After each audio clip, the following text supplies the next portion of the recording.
time, we discussed the endangered bird species in New Zealand.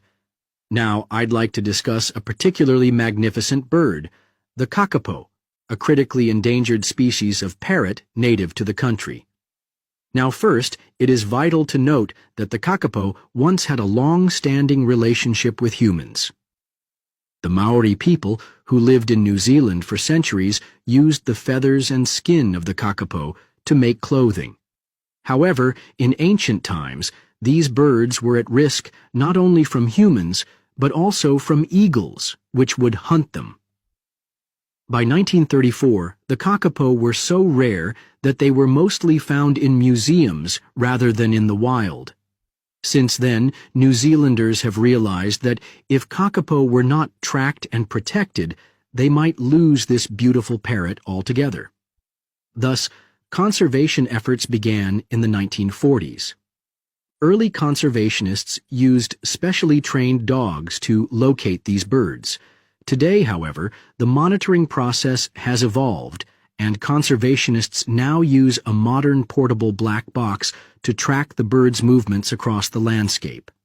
These landscapes usually include forests, which are the kakapo's main habitats. To monitor them, researchers attach a small transmitter to the bird's leg. This helps them monitor the species' activities from a distance and across complex terrains.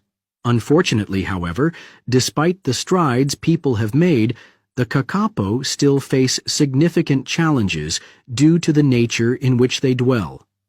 First, the introduction of rats caused massive declines in their numbers by preying on eggs and young birds. To tackle these, the New Zealand government once deployed a helicopter to scatter poison in affected areas to eliminate these predators.